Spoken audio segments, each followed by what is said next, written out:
네, 오늘 함께 나누실 하나님 말씀은 마태복음 3장 11절부터 17절까지 말씀입니다. 우리 안미자 원사님 인도로 여러분들과 교독으로 읽겠습니다. 마지막 17절은 홀수절이기에 같이 한 목소리로 읽겠습니다. 나는 너희로 회개하게 하기 위하여 물로 침례를 베풀거니와 내 뒤에 오시는 이는 나보다 능력이 많으시니 나는 그의 신을 들기도 감당하지 못하겠노라. 그는 성령과 불로 너희에게 침례를 베푸실 것이요 자기의 타작마당을 정하게 하사 알곡은 모아 곳간에 들이고 죽정이는 꺼지지 않는 불에 태우시리라. 이때에 예수께서 갈릴리로부터 요단강에 이르러 요한에게 침례를 받으려 하시니 요한이 말려 이르되 내가 당신에게서 침례를 받아야 할 터인데 당신이 내게로 오시나이까. 예수께서 대답하여 이르시되 이제 허락하라. 우리가 이와 같이 하여 모든 의를 이루는 것이 합당하니라 하시니 이에 요한이 허락하는지라. 올라오실세 하늘이 열리고 하나님의 성령이 비둘기같이 내려 자기 위에 임하심을 보시더니 하늘로부터 소리가 있어 말씀하시되 이는 내 사랑하는 아들이요 내 기뻐하는 자라 하시니라. 아멘. 할렐루야. 네, 우리 아버지 하나님의 크신 그 사랑과 크신 은혜가 또 변함없이 여러분과 함께 하시기를 주님의 이름으로 축원합니다. 삼위일체 하나님이라는 그 개념은 우리 기독교에 있어서 너무나 중요하고 또 어떻게 보면 또 우리가 완벽하게 이해하기 어려운 개념이기도 합니다. 그런데 그 삼위일체 하나님이라는 이 그 특성은 또 우리의 삶 속에서 역사하시고 또 우리를 위해서 어떻게 보면 우리를 위해서 주시는 그 하나님의 사랑과 은혜의 또 표현 방식이라고 할까요? 이렇게 생각해 볼 수가 있겠습니다. 쉽게 이야기하면 한 분이신데 하나님은 한 분이신데 하시는 일에 따라서 분리된다, 나누어지신다, 구별되신다라는 이야기이지요.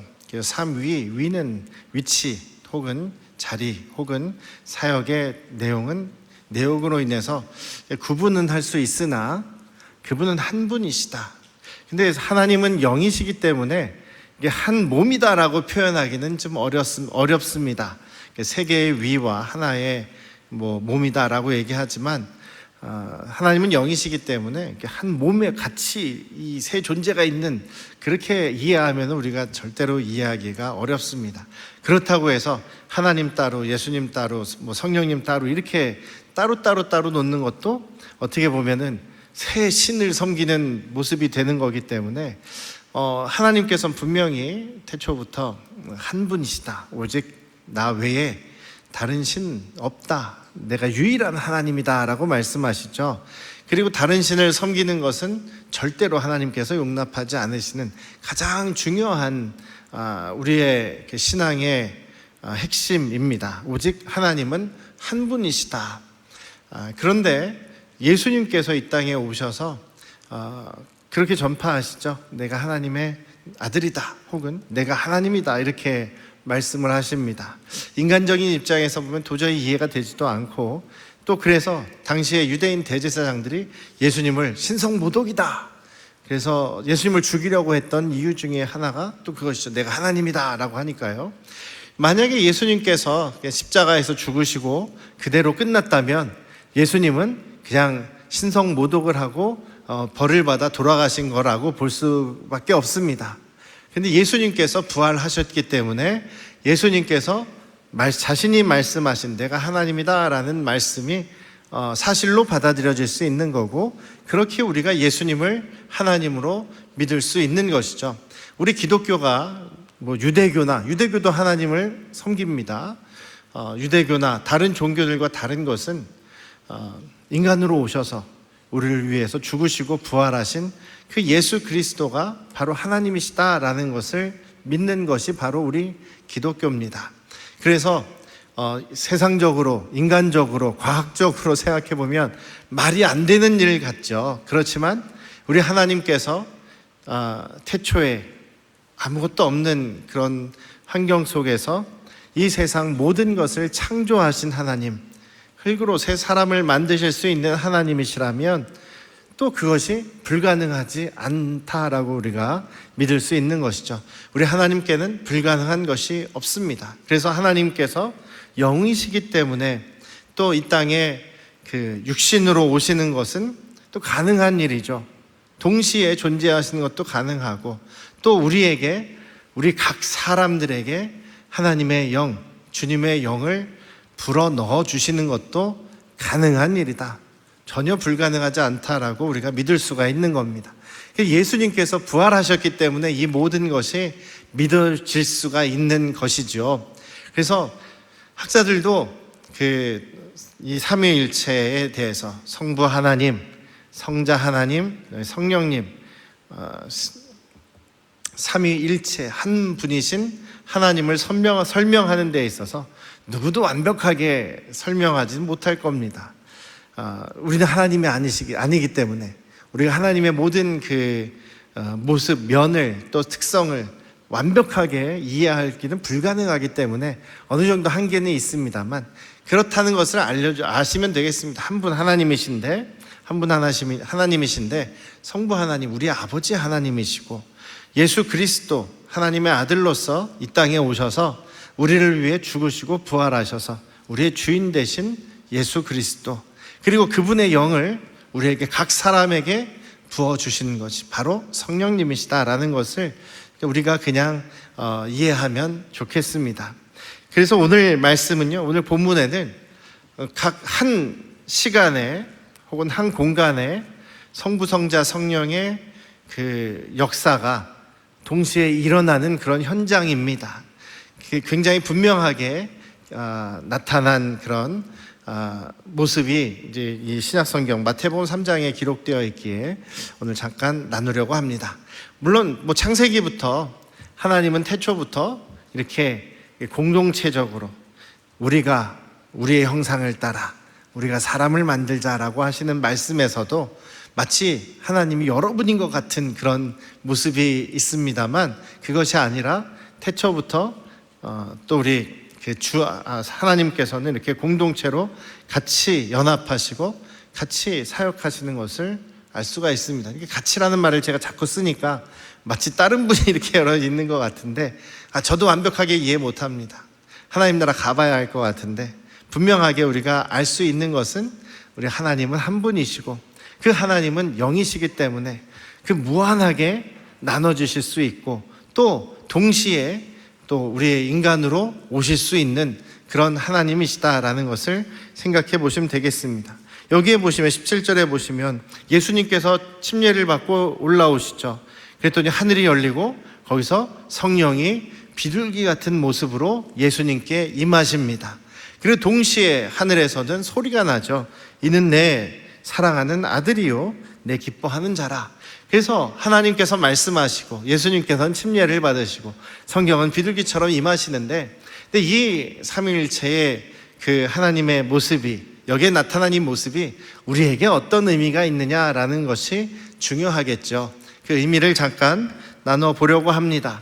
먼저는 이제 11절에 보면 침례 요한의 이야기가 먼저 나오죠. 침례 요한이 선포한 내용이 먼저 나옵니다. 침례 요한은 어떻게 보면 말라기 선지자, 구약의 마지막 성경책에 기록된 말라기 선지자가 이제 활동을 하고 400년 후에, 오랜만에, 정말 오랜 시간 후에 나타난 구약의 마지막 선지자로 인정받는 침례 요한입니다. 그래서 침례 요한까지가 어떻게 보면 구약이라고 할 수 있습니다. 왜냐하면 예수님의 사역이 시작되면서부터 이제 신약이라고 할 수 있기 때문이죠. 그 구약의 예언이 성취된 것이 예수님이기 때문에, 가끔 저희도 신학교 다닐 때 성경 퀴즈 시험을 볼 때가 있습니다. 졸업하려면 성경 문제를 성경 고사라고 하는데, 성경 문제 한 100문제였나? 이렇게 신약 구약 합쳐서 100문제를 이제 시험 문제를 풉니다. 그러면 70점 이상 맞아야 이제 졸업을 할 수가 있는 거예요. 거기에 이제 이 문제가 나옵니다. 구약의 마지막 선지자는 누구인가? 그러면 이제 대부분 이제 신학교 학생들도 말라기라고 쓰거든요. 그럼 틀린 겁니다. 침례 요한 이렇게 써야지 맞더라고요. 그런 예가 있었습니다. 그래서 어쨌든 오늘 침례 요한이 먼저 이야기합니다. 11절에 보면 나는 너희로 회개하기 위해서 침례를 베푼다. 물로 침례를 베푼다. 그러니까 요한의 침례는 회개의 침례입니다. 빨리 너희들의 죄를 용서받고 메시아가 오시는 것을 준비해라 라는 그런 의미가 있는 침례입니다. 죄를 회개하고 이제 그동안의 자신의 잘못된 삶을 돌이켜서 이제 하나님 나라에 합당한 사람으로 서라라는 의미가 있어요. 왜냐하면 침례 요한은 메시아가 오시면 이제 악한 사람들을 다 심판할 것이다 라고 이렇게 침례 요한도 그렇게 생각을 했거든요. 그리고 메시아가 다스리는 나라, 하나님이 다스리시는 그 나라를 이제 이스라엘에 만드시고 이스라엘 그 나라를 회복하실 것이라고 생각했던 사람 중에 하나입니다. 그래서 여기서 지금 예수님의 그 메시아 사역을 준비하기 위해서 빨리 회개하라라는 메시지를 좀 선포한 겁니다. 그래서 자신은 메시아 예수 그리스도에 비하면 자기는 보잘것없는 존재다라고 얘기를 하면서 뭐라고 얘기하냐면 11절 뒷부분에 그는 이제 메시아가 오시면 그분 예수 그리스도께서는 성령과 불로 너희에게 침례를 베푸실 것이다. 성령과 불로 너희에게 침례를 베푸실 것이고, 그 다음에 12절에서는 이제 손에 키를 들고 타작마당을 이제 정하게 하시고 알곡은 곡간으로 집어넣고 쭉정이는 불로 태우신다라고 말씀하고 있죠. 어떻게 보면 그래서 여기에서 심판하시는 그 메시아가 강조되는 것 같습니다만 앞부분에 먼저 성령과 불로 침례를 주신다라는 말씀이 첫 번째고, 두 번째는 심판하신다라는 말씀입니다. 예수 그리스도께서 이 땅에 오셔서 하시는 일이 먼저는 우리를 새롭게 하시는 분이시다. 우리를 거듭나게 하시는 분이시다라는 이야기를 여기서 합니다. 성령으로 우리에게 침례를 주시고 또 불로 우리를 침례를 주신다는 이야기는 우리 안에 있는 그동안의 약함이나 죄악이나 이런 더러운 것들을 다 태우시고 변화시키시는 그 우리가 거듭남이 가능하게 되는 그 일을 예수님께서 하신 것이다라는 이야기를 하는 겁니다. 그냥 물은 더러운 것을 그냥 씻어낼 수는 있습니다만 금방 또 더러워지지 않습니까? 여러분들 목욕하고 나셔도요, 특히나 요즘에 더운 여름이라서 목욕을 해도 샤워를 해도 금방 또 땀이 나지 않습니까? 금방 뒤돌아서면 땀 나면 또 몸이 찜찜하고 또 찝찝해지고 더러워진 것 같고, 그럼 또 샤워해야 되고 또 씻어야 되고, 한 번 씻는 걸로 완전히 끝나지가 않죠. 그런데 금이나 은이나 철, 쇠나 이런 그 금속들은 용광로 속에 들어가면, 뜨거운 풀무불에 들어가면, 뜨거운 불에 태워지면 어떻게 됩니까? 더러운 것들이, 불순물들이 다 태워지고 깨끗한 또 순수한 그런 금이나 은이나 이런 금속이 나오게 되는 것이죠. 이것을 생각하면 좋겠습니다. 먼저 주님께서는 우리에게 성령과 불로 침례를 베푸시는 분이다. 우리의 약함을 완전히, 연약함을, 우리의 죄된 것을 태우시고 깨끗한 또 거룩한 또 완전한 새로운 생명으로 변화시켜 주시는 분이 우리 예수 그리스도시다라는 것이죠. 실제로 우리 그 제자들도 오순절 성령의 침례를 받았다라고 얘기를 하죠. 오순절 마가의 다락방에서 그들이 불에 혀같이 갈라지는 것들이 이제 제자들의 머리에 임하고 그들이 성령으로 충만하게 됩니다. 그리고 나서 완전히 변화된 모습이 되죠. 완전하게 변화된 모습이 됩니다. 그들이 완전히 새롭게 되고 거듭나는 것은 그 성령으로 충만하게 된, 성령 침례를 받고 난 다음이 아니겠느냐라고들 이야기를 합니다. 저와 여러분들도 마찬가지죠. 예수님께서 이 땅에 오심으로, 예수님께서 오셨기 때문에 우리의 죄의 문제를 완전하게 해결받을 수 있고, 또 우리의 그 옛사람이 완전히 죽고 정말 불에 용광로에 들어갔다 나온 그런 금이나 은이나 철과 같이 깨끗한 새롭게 변화된 새로운 생명이 될 수가 있게 된 것입니다. 그래서 예수님께서 우리에게 오신 것이 우리를 변화시키시고 새롭게 하고 깨끗하고 정결하게 하시는 그런 목적이 있기에 우리 주님께서는 성령과 불로 우리에게 침례를 주시며 우리의 내면을 완전히 깨끗하게 정결케 하고 재련하시는 그런 역할을 하신다라는 것을 우리가 기억하면 좋겠습니다. 그래서 우리가 매일매일 주님 앞에 주님의 우리를 깨끗하게 하시고 우리를 태우시는 그 성령 앞에 우리가 나아가서 우리를 매일매일 변화시키시고 다시 한번 새롭게 깨끗하게 온전하게 주님으로 인해 거듭난 백성으로서 합당한 모습이 되어지실 수 있기를 주님의 이름으로 축원합니다. 우리 예수님께서 이 땅에 오신 것이 우리를 깨끗하게 하고 변화시키신 뿐만 아니라 최후에는 심판하시는 분이시다라고도 12절에 기록되어 있죠. 예수님이 하시는 일이 구원과 심판의 역할을 하십니다. 예수님으로 인해서 예수님을 믿고 예수님을 구주로 모실 때에 우리는 구원에 이르게 되죠. 그렇지만 끝까지 거절하고 또 우리 안에 그런 껍데기와 같은 빈 죄악의 모습이 되어 있다면 우리는 또 심판으로 나아갈 수 있게 되는 것이죠. 예수님께서는 구원과 심판을 이루시는 주체가 되십니다. 심판의 주님이시죠. 그래서 우리가 예수님으로 인해서 구원에 이르는 우리 믿음의 사람들이 될 수 있음을 기억하시면서 예수님께서 이 땅에 오셨기 때문에 그것이 가능하게 되었음을, 우리가 구원받는 것이 가능하게 되었음을 기억하시면서 또 주님께 감사하는 믿음으로 또 날마다 주님 안에서 새로워지시기를 우리 주님의 이름으로 축원합니다. 예수님께서는 침례를 받으실 필요가 없습니다. 예수님은 죄가 없으신 분이기 때문에, 예수님은 하나님이시기 때문에, 특히 이 침례 요한이 주는 침례는 회개의 침례라고 하지 않았습니까? 예수님은 우리 죄를 짊어지시고 우리 죄를 용서해 주시는 분이신데 회개의 침례를 받으실 필요는 없으시죠. 그런데 예수님께서 받으십니다. 침례 요한이 만류하는데도 예수님께서 받으십니다. 거기에는 몇 가지 또 중요한 이유가 있을 것입니다.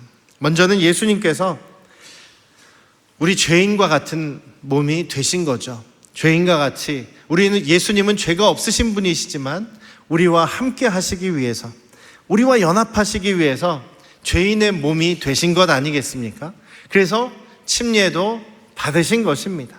죄인들과의 그런 연합을 위해서, 우리 죄인의 자리에 들어오시기 위해서 예수님께서 그 회개의 침례를 받으셨다라는 것이죠.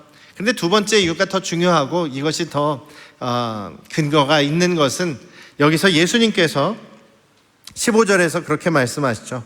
우리가 이와 같이 하여 모든 의를 이루는 것이 합당하다라고 예수님께서 말씀하십니다. 그 말씀을 듣고 침례 요한도 침례를 이제 베풀게 되죠.